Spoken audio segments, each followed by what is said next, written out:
Um pacote anti-aborto vem sendo empurrado por todo o país por grupos conservadores. Entre as justificativas para a empreitada aparece uma tal de síndrome pós-aborto, uma doença que sequer existe.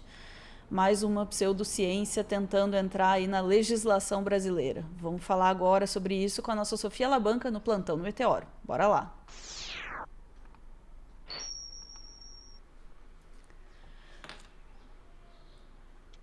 Sofia, já tô pronta para pistolar nesse corte, mas vamos lá, vamos escutar. E tem boas razões para pistolar nesse corte, Ana. A gente tá vendo a última dessas legislações aí a ser discutida foi o PDL 03 de 2025, que visa assustar aí uma resolução do ano passado do CONANDA, o Conselho para a Infância e Adolescência, né? E, por incrível que pareça, é o único projeto de autoria da deputada federal Cristo Nieto nos últimos 7 anos. Ela, 7 anos, fez isso. Enfim, Esse é o único projeto. único. Uhum. E ele passou na Câmara, só que esse projeto ele não está sozinho, Ana. Ele faz parte do que é basicamente um pacote de projetos que está sendo empurrado no legislativo, tanto federal quanto estadual, municipal, de várias localidades do país nos últimos tempos. Até o pessoal aqui do Brasil de Foco, no Brasil de Fato, fala um pouco disso, né? Gravidez na infância, notificação policial e mulheres presas. Como a extrema-direita organiza o pacote anti-aborto no Congresso. A gente pega, vai mais para frente lá, eles vão falar, ó, não é só o PDL 03 que preocupa grupos que defendem direitos reprodutivos das mulheres. De acordo com o levantamento do CEFEMIA, são, ao todo, 263 projetos que afetam a vida das mulheres tramitando no Congresso, mais de 100 têm alguma relação com o aborto. Gente, é sempre importante lembrar que a gente está falando aqui que afetam a vida das mulheres, mas muitas vezes afetam a vida de crianças e adolescentes, porque são as principais vítimas de assédio sexual no Brasil são crianças e adolescentes, meninas, né? Então isso aqui é afetando principalmente meninas, não apenas mulheres. E lembrando que as situações em que o aborto é legalizado no país são três: estupro, risco de vida da mãe e anencefalia. Então, qualquer projeto que vai contra o aborto é obrigar a mulher a ter filho do estuprador, obrigar a mulher, a menina, a correr risco de vida para manter essa criança, ou obrigar ela a manter uma criança que vai nascer e já vai morrer em seguida por não ter cérebro. É literalmente isso que a gente está falando. Mas continuando. Um grupo identificou os 10 projetos de maior risco para o debate sobre aborto no Brasil. Um deles é o PL 5069, que está em discussão desde 2013, de autoria do ex-deputado Eduardo Cunha. O projeto propõe criminalizar a indução de aborto e anúncio de meios abortivos. O texto está em discussão na na Comissão de Constituição e Justiça e Cidadania, desde outubro de 2015. E por aí vai, Ana. São muitos projetos que, como eu disse, vão afetar principalmente meninas, né, crianças e adolescentes, obrigando elas a ter filho de estuprador, obrigando elas a correr risco de vida ou ou a dar à luz a natimortes. É disso que nós estamos falando. Diana, no meio desses projetos aí, que não estão só a nível federal, a gente tem outros a nível estadual e municipal também. Um que me chamou a atenção foi esse aqui. Câmara do Recife cria semana sobre síndrome pós-aborto, condição rejeitada pela ciência. Vou pegar só a parte aqui que nos interessa, ó, de autoria do vereador Gilson Machado Filho, filho do ex-ministro do Turismo do governo Bolsonaro, Gilson Machado, é o sanfoneiro lá. O projeto foi aprovado com 19 votos a favor e apenas 3 contrários. Ele prevê a apresentação e distribuição de materiais informativos sobre os riscos ao aborto provocado, entre outras ações. Vereadores do PSOL e do PT apresentaram um substitutivo ao texto para transformar a proposta na Semana Municipal de Humanização do Luto Materno e Parental, mas a bancada bolsonarista rejeitou por 20 votos contra 3. Ou seja, eles sequer estão se preocupando com as mães que venham a sofrer o luto por perder filhos. Não, eles querem passar um projeto sobre essa síndrome pós-aborto. Qual que é o problema, Ana? A síndrome pós-aborto não existe. Não existe, é pseudociência. Não existe. Não é reconhecida por nenhuma organização de saúde séria, então a gente pode pegar quais são os 2 principais livros que você vai usar para saber o que é doença ou não, pensando em transtornos mentais. O DSM, o Manual Diagnóstico e Estatístico de Transtornos Psiquiátricos, Transtornos Mentais, que é feito pela APA, Associação Psiquiátrica dos Estados Unidos, e o CID, Cadastro Internacional de Doenças, que é feito pela OMS, Organização Mundial da Saúde. Nenhum dos dois reconhece isso como um transtorno real. Não é um transtorno real. E eu fui atrás, Ana, de tentar ler um pouquinho mais para entender melhor do que se trata essa suposta síndrome pós-aborto. E eles basicamente não conseguem sequer descrever o que é isso, porque você vai tentar entender o que é, e cada lugar que você acha falando sobre essa síndrome pós-aborto, eles falam sinais e sintomas diferentes. Então, um vai dizer que tem autoflagelação, outro diz que não, um vai dizer que causa depressão, outro não, um vai dizer que causa baixa autoestima, que baixa o que é semelhante ao transtorno de estresse pós-traumático. Cada lugar diz uma coisa, então sequer consegue chegar a um consenso que diabo seria essa síndrome pós-aborto, mas todos têm a ver com algum dano à saúde mental que seria causado por provocar um aborto.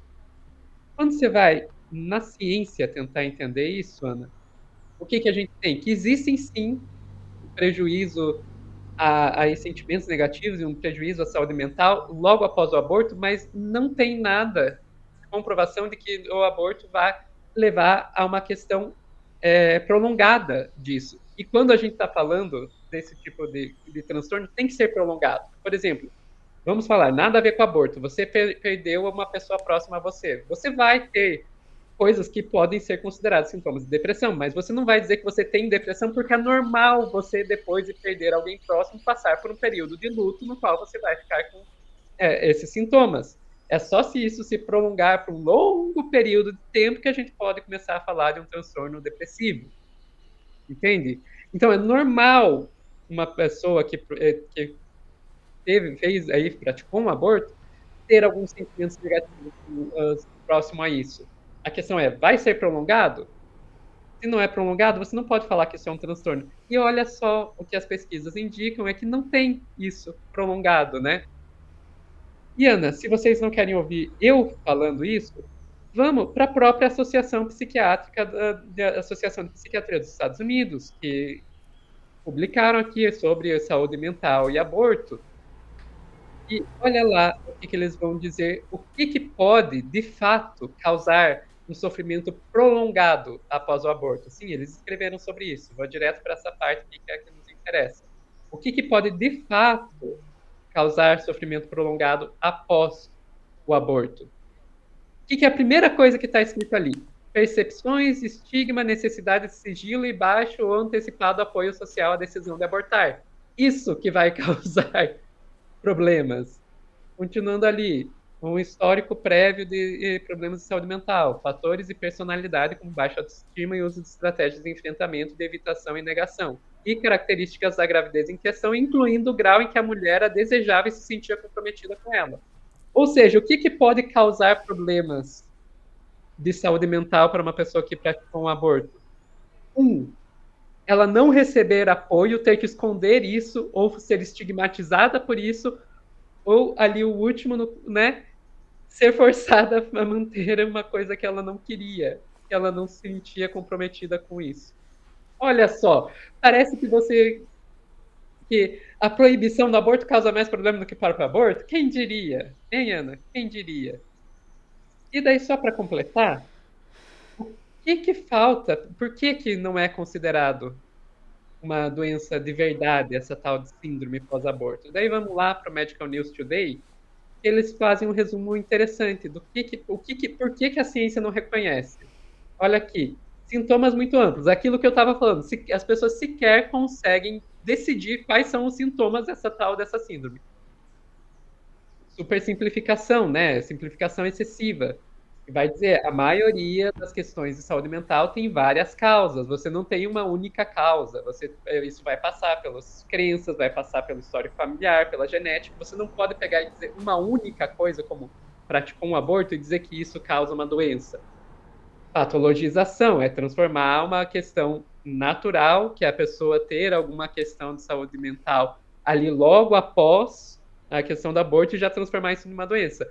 Viés político, olha só.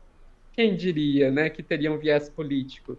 E falta de evidências. Ana, falta de evidências, só para contar para vocês. Quando eu estava pesquisando aqui, eu entrei no PubMed, que é a principal base de dados de artigos científicos sobre saúde, e coloquei síndrome pós-aborto. O PubMed, ele te dá quantas pesquisas existem sobre um determinado assunto em um determinado período de tempo. Ele diz que todo o histórico do PubMed achou 45 pesquisas sobre a síndrome pós-aborto. Se você pega uma doença de verdade, eu fiz essa experiência e coloquei lá transtorno depressivo, apareceu 17 mil pesquisas. Entende o que quer dizer falta de evidência? Então, mas é isso, Ana, é isso que eu tinha para dizer, só para mostrar que parece que a extrema-direita, mais uma vez, está apelando para a pseudociência para tentar justificar aí, passar pano para para estuprador, para pedófilo, porque no final, toda essa briga contra o aborto, o Brasil não tem aborto legalizado. Se estão querendo tirar o que a gente ainda tem de aborto, desculpa, é para fazer criança ter o filho do estuprador. É isso. Sofia, eu sei que você já disse perfeitamente, peço já uma licença aí para pistolar e talvez passar do tempo. Tô rindo de nervoso aqui. Vamos ver se eu consigo organizar os pensamentos, porque o sangue ferve. Existe no Brasil um projeto de proteção à pedofilia. Hoje, no Brasil, existe um projeto em curso de proteção da pedofilia. Estou repetindo isso porque é importante a gente ter isso na cabeça. É um combo. Este projeto de lei não está sozinho, tá? Esse né, como a gente está chamando o pacote anti-aborto, né, isso não está sozinho. Não é a primeira vez, e sim, eu vou trazer a questão da lei da alienação parental e vocês vão entender como as coisas estão interligadas. Não é a primeira vez em que o Brasil tenta emplacar legislação e emplaca efetivamente legislação baseada em pseudociência. Olha a sequência. A lei da alienação parental, ela é baseada numa suposta síndrome da alienação parental, que também é uma pseudociência. Foi inventada por um cara chamado Richard Gardner, que defendia pedofilia, entre outras coisas, dizia que era normal, natural, enfim.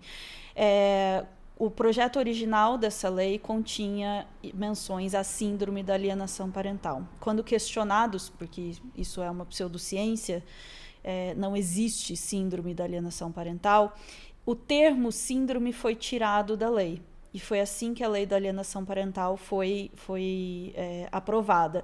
Todo o resto é igualzinho ao que defende a pseudociência, de que as mulheres acusam injustamente homens de abusarem de seus filhos, tarará, tarará, e tudo isso se manteve. Alia esta lei com estes projetos que são projetos que tentam inviabilizar a resolução do CONANDA, que prevê que haja informação e acesso à saúde para crianças, meninas vítimas de abuso, que possam ter acesso ao aborto legal, a todos esses projetos, né, que tentam impedir, dificultar ou impedir o acesso ao aborto legal para crianças, de novo, crianças vítimas de abuso. Essas duas coisas estão conectadas, inclusive a Cristo Nieto, que está ligada, né, você mencionou ali no começo, ligada à defesa desse pacote anti-aborto, ela é uma defensora ferrenha da lei da alienação parental, que está hoje travada na CCJ da Câmara. Há um projeto da Fernanda Melchiona e da Sâmia Bonfim para derrubar a lei da alienação parental, porque ficou já determinado, depois de uns 10 anos dessa lei, que ela é usada para proteger pedófilos, para proteger abusadores de crianças. Quando eles são acusados de abusar dos próprios filhos, entram com lei de alienação parental e quem acaba se dando mal são as mães que denunciam, né? Não sei se vocês estão conseguindo ver a conexão entre as duas coisas, né? Então você impede que haja denúncia, não há investigação. Essa lei, na prática, ela faz isso, ela bloqueia qualquer tipo de investigação e ela silencia qualquer tipo de denúncia, desde que seja pais abusando de filhos, né? Quando pais abusam de filhos, essas denúncias elas são silenciadas e a investigação é paralisada na justiça pelos processos de alienação parental. E aí o que acontece? Se eventualmente essa criança vier a engravidar, veja, né? Porque ela foi obrigada a conviver e muitas vezes, aliás, em uma boa parte dos casos de processos de lei de alienação parental, a guarda é revertida das mães que fazem as acusações para os pais que abusam das crianças. Essa criança passa a viver com os pais e se ela vier a engravidar, ela também não vai ter acesso ao aborto. Eu me pergunto como é que essa galera consegue dizer que eles são a favor de criança, que eles estão defendendo criança. Eu não consigo entender que tipo de perversão existe para essa galera defender tão ferrenhamente uma lei que é usada para silenciar denúncias de abuso e outras leis e resoluções que permitem que crianças não sejam mais vitimizadas ainda, tendo que carregar a risco de sua saúde física e mental os filhos do abuso que sofreram. Onde é que está a proteção à criança? Não Na tá. verdade, Ana, o que eles defendem não é uma proteção da criança, é uma proteção da propriedade. E a criança é só mais uma Exatamente. propriedade. Acertou na mosca, Sofia. Essa experiência, porque eu acompanho a lei da alienação parental, eu já há muito tempo venho dizendo, essa lei trata a criança como coisa. A criança, não adianta a criança dizer que foi abusada, não adianta ter laudo, não adianta ter prova, não adianta ter nada. Se o pai disser que não abusou, ele fica com a guarda da criança. A criança é uma coisa. E daí, de novo, se a criança como coisa engravidar, ela não tem direito à saúde física, psicológica, ela não tem direito ao acolhimento, ela não tem direito aos direitos que ela tem por lei, porque ela é uma coisa, é sobre controle do corpo feminino e, acima de tudo, sobre controle do corpo feminino desde quando a gente é criança. E tem mais uma coisa, o alerta que eu ia fazer é esse: se passar esse tipo de projeto com síndrome sobre síndrome pós-aborto, eles provavelmente vão tentar tirar esse termo. Eu já vi acontecer isso.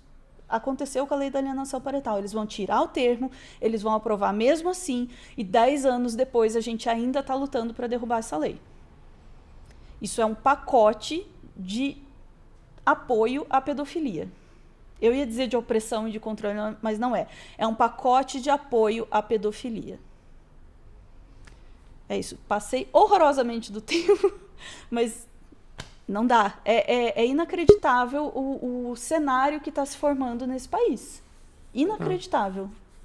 É bom que a gente fique muito em cima e põe nome nas pessoas que estão defendendo, estão fazendo e defendendo e passando projeto e propondo projeto em cima de pseudociência e para defender pedófilo.